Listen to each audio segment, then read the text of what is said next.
Welcome to Building the Future, Freedom, Prosperity, and Foreign Policy, a podcast series focused on updating the United States soft power playbook to meet the hopes and aspirations of developing countries because it's in America's interest to do so.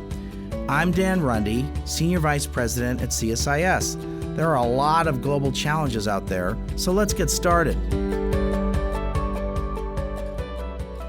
Hello and welcome back to another episode of Building the Future with Dan Runde. Today I'm joined by my friend Dan Negrea. He's the Senior Director of the Freedom and Prosperity Center at the Atlantic Council, and Matt Kroenig, who's also another friend of mine, the Director of Studies, the Vice President and Senior Director of the Scowcroft Center for Strategy and Security at the Atlantic Council. Dan and Matt are the co-authors of a new book slated for release on March 19th titled We Win, They Lose, Republican Foreign Policy and the New Cold War. Dan and Matt are recognized authorities on the subject, and their qualifications speak for themselves. Dan served as the U.S. Department of State Special Representative for Commercial and Business Affairs between 2019 and 2021. And he was also a member of the Secretary of State's Policy Planning Staff between 2018 and 2019, where he was responsible for the office's economic portfolio. Matt formerly served in the Department of Defense and in the intelligence community during the Bush, Obama, and Trump administrations. He's currently a tenured professor of government and foreign service at Georgetown University, and in 2022, he was appointed as a commissioner on the Bipartisan Congressional Commission on the Strategic Posture of the United States. I'm podcasting Dan and Matt today to discuss their important new book, which tackles one of the most urgent strategic issues of our time, which is how the United States can leverage a conservative foreign policy to defend the free world against the rise of China and its new axis of authoritarian actors. I think this book is important because I think there's a series of misinformed views out there that the Republican Party or conservatives are in essence withdrawing from the world or have a neo-isolationist stance. This book disputes that position, and I think that's why this book is so important. And I've read the book. I've enjoyed it very much. And again, I was told by Frank Luntz you have to repeat titles of a book 7 times, so I'm going to repeat the title again. This is called We Win, They Lose, Republican Foreign Policy and the New Cold War. So Dan and Matt, thank you so much for joining me today. Thank you, Dan. Honored. Delighted to be here. Thank you, Dan. So Matt, let me start with you. Why did you write this book? Well, again, it's a pleasure to be here. Thanks for the kind words on the book. And I'd say there are 2 reasons. One, we are in an extraordinarily dangerous time in international security. We have the largest war in Europe since World War II, major war in the Middle East, increasing Chinese threats against Taiwan. And so the United States needs a serious national security strategy. Dan and I are Republicans, a good chance there could be a Republican president within the year. And we wrote this in a way as a first draft of a national security strategy that a Republican administration could pick up as a guide to its foreign policy. But then second, as we were doing the research, we came to an idea, and a central argument of the book is this idea of a Trump-Reagan fusion for uniting the party and governing and winning the new Cold War. And I think there's something of a perception that the Republican Party is deeply divided. And Dan and I argue in this book that actually there is a consensus lurking just beneath the surface that we think can unite the party and help it to govern. Okay. So Dan Negrea, in your title, the subtitle is A New Cold War. Why are we in a second Cold War, and how is it different from the first one? All 3 of us, Matt and Dan Runde, all remember the first Cold War. Why are we in a second Cold War, and how's it different, Dan Negrea? Dan Runde, thank you very much for having us on your podcast. I've had the pleasure of being with you before, and actually with Matt in our work on the Freedom and Prosperity indexes that we produce at the Atlantic Council. Also, Dan Runde, thank you very, very much for your guidance in thinking about this book. You're one of the people we are thanking in our introduction, people who gave us advice when conceptualizing what we have here. Matt and I considered it very important to make clear that we are in a new Cold War, to convey the seriousness of the moment and the seriousness of the challenge. And connected with the concept of the second Cold War and the new Cold War is the concept of the new axis of evil, which again has its intellectual lineage to what W. Bush had with the axis of evil in his time with Iraq, Iran, and North Korea, and in the First World War. The axis of evil that we have now are the PRC, People's Republic of China, Russia, Islamic Republic of Iran, and North Korea. Unlike the first Cold War, they are not all communist. Two of them are, but the others are also authoritarian. All these countries have something in common. Their strong opposition, strong, active, determined, continuous opposition to the free world with its concept of rule of law internally for people and rule of law in international relations, where a big country cannot invade a small neighbor to take away its territory. A lot is being made of how this Cold War is different from the previous Cold War, and therefore it may not be a Cold War at all. We think that what is more important is what is common between this Cold War and the previous one, which is the opposition between authoritarian, revisionist, aggressive countries and the free world. So, okay, Matt, in a Cold War centered primarily on strategic competition with China, how should we think about Russia? Well, Russia is a major threat on its own. We're seeing it invade several of its neighbor countries, including its major war in Ukraine right now. It is aiming to restore the Russian Empire. But it's also a problem because it's aligned with China, and China is the greatest threat facing the United States and its allies. And the United States needs a serious strategy for beating China. And China and Russia are aligned. And so if we're going to defeat China, we also have to deal with the challenges posed by their allies, Russia, Iran, and North Korea. Dan, should we continue to provide aid to Ukraine? We're having this conversation as there's an ongoing debate. I am in favor of aid to Ukraine. I think we should send them all the weapons. And to quote Richard Nixon, we should send everything that can fly to help Ukraine. But I'd be curious, what do you think about that? Because I think there's a narrative that says Republicans are not supportive of aid to Ukraine. And some of the folks that have resisted support, not all the folks, there's folks in the far left who wrote a letter in 2022 saying we should hug it out. And, then they retracted the letter. I think you know what I'm talking about.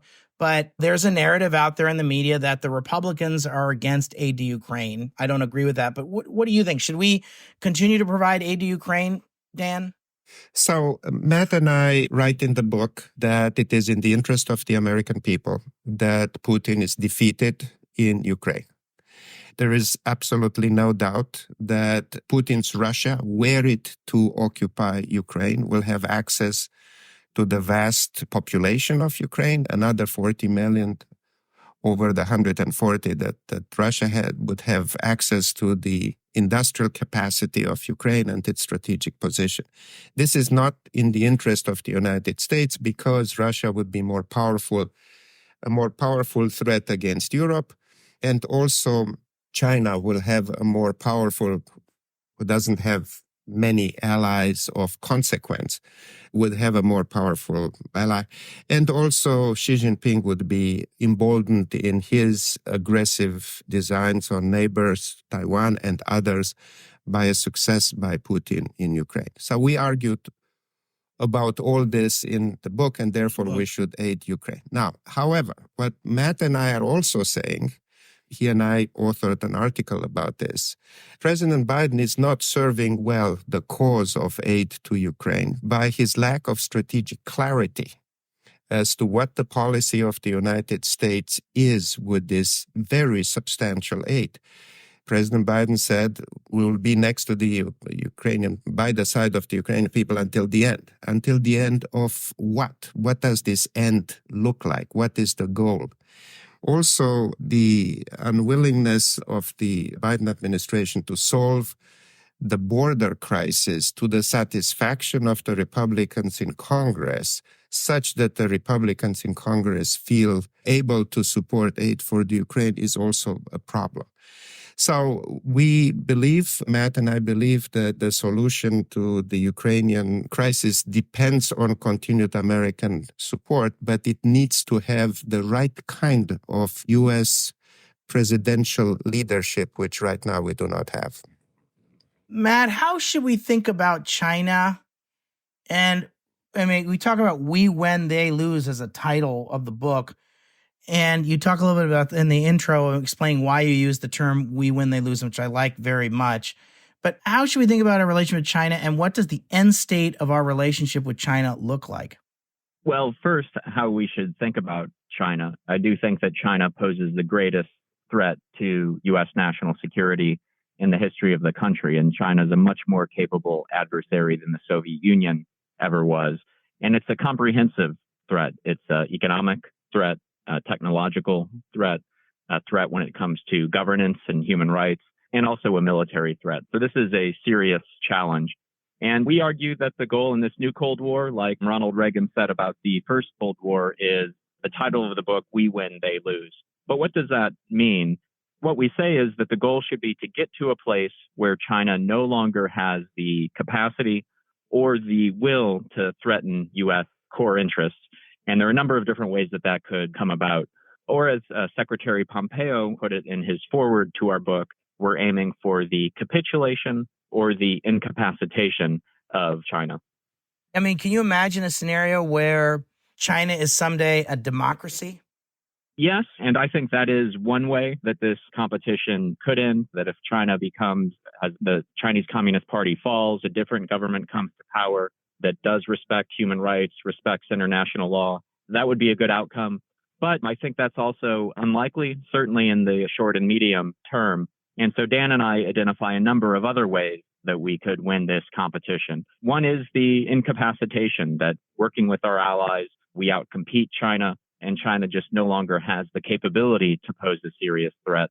And that could be from the collapsing of the regime. It could be from the breaking up of the country, but also could be from the capitulation, that over time, competing for a generation or two, Chinese leaders look back and say, you know what, this didn't work. Competing with the United States and its allies is too difficult. It's too hard. We need to try a different approach. And I think that would be victory as well, even if that future government still calls itself the CCP. If it chooses not to challenge U.S. fundamental interests, that would be a success. Dan, you have a chapter about allies and institutions. I want to talk about allies and burden sharing. It strikes me that one of the things, if one was to take a benign interpretation of many of the policies of the first Trump administration, one could argue that what it was an attempt to reset the terms of debate about burden sharing across a number of different dimensions of national security and foreign policy. I think this should be taken seriously. So I'd be curious about, if I say to you, allies and burden sharing, how does your book treat that? And how should we think about, if there was another Republican president next year, how will they think about allies and burden sharing?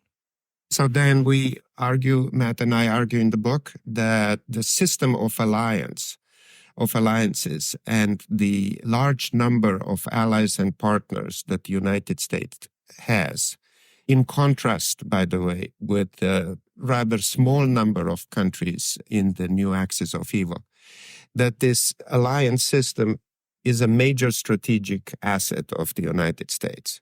We introduced the term the free world, which is a revival of a term from the first Cold War.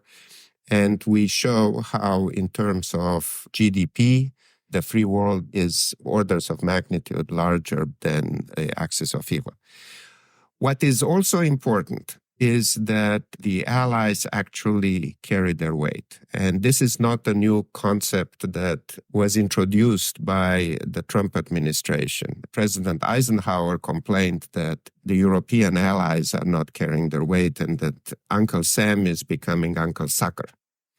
So it is important that allies contribute militarily. NATO, for example, agreed in Wales after the first invasion of Ukraine in 2014 that they will contribute 2% of their GDP for defense. They are not. It's a fact that most European NATO members are below 2%, and some even, shockingly, a few even under 1% and many under 1.5%. On the average, it's about 1.5%. But it is not just militarily that they need to carry their weight. There was a dangerous dependency on energy imports from Russia by European countries and a dangerous dependence on exports to China. So burden sharing and the lack of enthusiasm in countering China economically. So allies need to recognize that we are again in a Cold War. And I think they are starting to recognize that. And that this requires consequential moves, both in terms of their carrying a greater burden militarily and economically in countering the new axis of evil. Matt, here's a question for you. Should the U.S. be prepared to attack targets inside Iran? I think the short answer is yes. And as we're recording this podcast, we have instability in the Middle East. It's being backed by Iran. Iran trains and equips and funds Hamas, Hezbollah, the Houthis, Shia militias in Iraq and Syria. They're attacking international shipping, have conducted over 100 attacks on U.S. bases in the region. 3 Americans have just died. And the Biden administration, being excessively cautious, in my view, is only striking back at the proxies, not hitting back directly against Iran. And I think that in order to deter Iran, it's pretty simple. We have to convince Iran that the cost of attacking the United States and its allies outweigh the benefits. So we need to impose a big enough cost that Iran decides to back off. And we talk in the book about the successful models of Trump and Reagan. And Trump and Reagan understood this. When the Iranians were attacking international shipping during the Iran-Iraq War, Reagan sunk much of the Iranian Navy. And when the Iranians backed an attack that killed a U.S. military contractor in the Trump administration, Trump killed General Soleimani, the head of the Iranian Revolutionary Guard Corps. In both cases, Iran backed off. The last thing they want is a war with the world's largest superpower. And I think that's how the United States should continue to handle Iran today. Dan, in this context of the Second Cold War, how should we think about democracy and human rights abroad? I've had a number of conversations with some conservatives and Republicans where they believe that the term human rights has been hijacked by the progressive left. And I can understand why they could see that. The Reagan administration was great on many issues on democracy and human rights in many ways and made the Soviet Union uncomfortable and supported things like the Solidarity movement in the 1980s in Poland. So I do think Republicans, also Republicans have stood up for religious freedom in places. I think the Trump administration stood up for Uyghurs and religious minorities and had concerns about Christians in the Middle East. So I've said, or stood up for Venezuelan dissidents against the Maduro regime. So what would a Republican administration in 2025 look like if I said democracy and human rights? So in our book, Matt and I talk about the hierarchy of interests that foreign policy should have to serve the interests of the American people. And we start with vital interests, make sure that nobody threatens the people of the United States, Americans abroad. We continue with important interests. And then we also have other interests. Promoting democracy abroad is an interest of the United States. Ideally, we would like all countries around the world to be democracies because it would be in the national security interest of the American people. Democracies tend not to go to war with other democracies. Democracies trade fairly with other democracies. So we do have an interest in that. But the most important interest, the vital interest, is national security. And what we should not do in the matter of democracy and human rights is give it an inappropriate role in this hierarchy. So, for example, Matt and I wrote an article and also mentioned in the book that we take exception to how the Biden administration defines the moment in time in which we are, that it is a contest between autocracy and democracy. We think that the contest is between aggressive revisionist countries that are not afraid to use military power against their neighbors and others and create a dangerous environment for people everywhere, and especially for the American people, which is our primary interest, and not authoritarians in general. So to take the example of Saudi Arabia, it is not a democracy, but it's an important partner of the United States, and they should be viewed as such in, for example, countering Iran. Similarly, Vietnam, it's a communist country, but it is on the side of the United States checking another communist country that is against the United States, which is China. So we do believe that democracy and human rights are important, and we advocate that, but it shouldn't be the central or most important objective of our foreign policy. Okay. Matt, how should we think about foreign assistance in all this? I think in the Trump administration, there was a lot of skepticism towards foreign assistance and attempts to make significant cuts to it. How do you all treat that in your book, given that you all are positing we're in a second Cold War? Well, thanks, Dan. And it reminds me, I never really gave the overview of the book because we cover a lot of ground, but we don't do everything. So we start talking about what is a conservative foreign policy versus a progressive foreign policy. We go talk about major principles of a conservative foreign policy: peace through strength, free and fair trade, American exceptionalism. And then we go through both the history of how Reagan and Trump and other presidents dealt with issues, but then also what we should do today when it comes to important issues like China, Russia, Iran, North Korea, alliances, border, climate, and others. But we don't have a dedicated section on foreign aid. Now, you're the expert on this, Dan, and if I may turn the table. That's why I'm asking. That's why I'm asking. Look, I think we need to use it for a whole bunch of reasons. We need to close the digital divide. I don't want Huawei owning the digital rails of the future. I want to use foreign aid as like a WD-40 lubricant to accelerate nearshoring and friendshoring. I don't want to have to spend a year in my basement again. So I want better early warning systems on this pandemic stuff because I want to know if some of this stuff is coming. I do think it's useful. I do think we should use it at the intersection of making an impact and working towards our interest. I do think some of the ways in which we spend the money, a lot of these decisions were made 20 years ago and have been somewhat on autopilot, and probably useful to have a top to bottom review. That's what I call for in my book, because I'm not sure I eschewed the term a second Cold War, but I think more and more Republicans are using this term. Whether it's great power competition or a second Cold War, I'd say most of our competition's in the global South, and most of it's non-military. I'm for a 500-ship Navy. I'm for peace through strength. I'm absolutely for aid to Ukraine, including weapons to Ukraine. And I absolutely think we should send some sort of strong signal to the Iranians that we're not going to tolerate the kind of behavior and we should stand with allies, whether it's Israel or Taiwan or Ukraine. And we need to reestablish deterrence. But I also think we need to use non-forms of military power to kind of continue to expand the circle of freedom and prosperity and plug countries into a U.S.-led system, because the Chinese have a separate system on order and are available.